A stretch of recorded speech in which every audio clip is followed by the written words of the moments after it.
7 décembre. Jack Portaport venait de faire une attaque. Il fut vite emmené à l'hôpital du village. Oui, il y a un hôpital dans ce village. Ne me demandez pas, hein, c'est pas un hôpital récent, certes. En plus, moi, j'ai toujours pas de musique, certes. Mais laissez-moi continuer l'histoire. Enfin, ouais. En allant dans cet hôpital, ils essayaient quand même de le faire revenir. En vain pendant un certain temps. Ils n'avaient pas de moyens concrets de booster son cœur, mais ils essayaient de se dire probablement que ce qu'on peut faire, c'est essayer que toutes les personnes qui l'aiment puissent venir. Une des choses qui, justement, il redoutait. Il n'entendait rien, mais à part entendre la voix de sa femme, de ses enfants, était assez contradictoire finalement.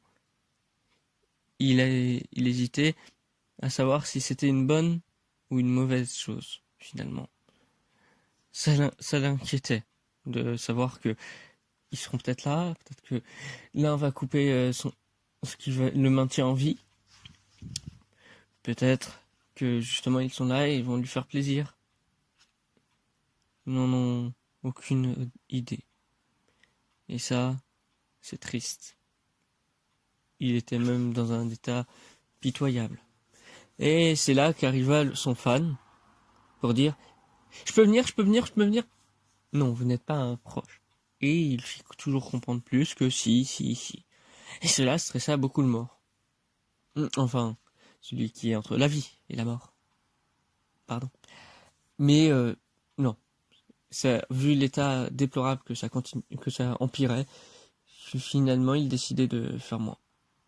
Du coup lui dire non, je reviendrai quand il sera en état que tout le monde puisse le voir. Et donc, il dut partir.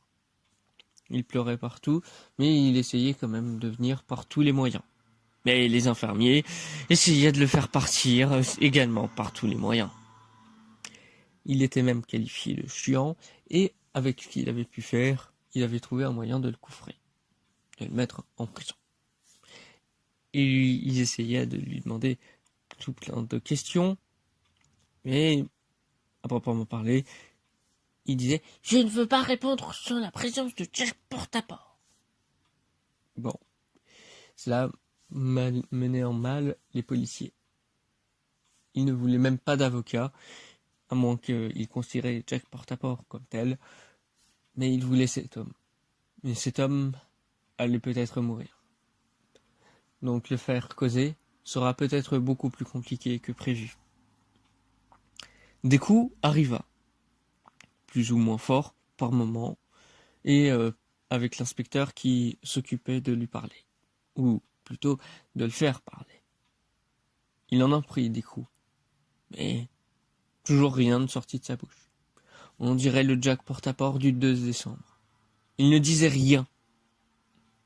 Et cela énervait beaucoup les policiers, qui ne savaient pas comment sortir les mots de sa bouche sans lui dire qu'ils vont pouvoir le pendre. Mais bon, il fallait bien le passer. Jeune homme, si tu ne nous dis rien, on va te tuer. Et c'est là où il s'affole. Ok, il bouge un peu partout, il ne comprend rien. Il dit « Non, je veux mourir de la main de Jack Portaport !» Ok. Ils essayent de le calmer, mais en vain. Ils essayent quand même de le mettre dans sa cellule, mais il s'échappe. La police va du coup faire tout son possible pour trouver ce jeune fou furieux. Il chercha un peu dans tout le village, mais se rappela, évidemment, il doit sans doute être à l'hôpital. Mais là, l'hôpital est dans un état où il est fermé au public. Donc, il va à nouveau faire une chose illégale.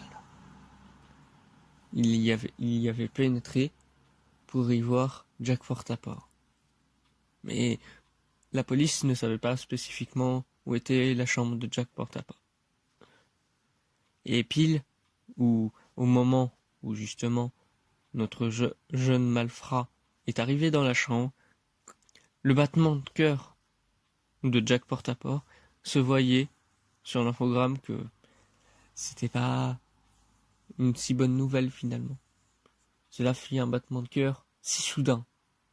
Mais aussi, il était là. Le jeune le regardait, très content. Mais juste après, la police arriva et alla dans la chambre. En regardant, au premier coup d'œil, le jeune homme n'était pas là. Mais Jack Portaport était malheureusement bien accueilli avec les policiers. Mais il y avait toujours son plus grand fan. Il n'était juste pas assez visible. C'est ainsi qu'il chercha jusqu'à même que l'église sonna avec sa cloche. Car oui, nous étions le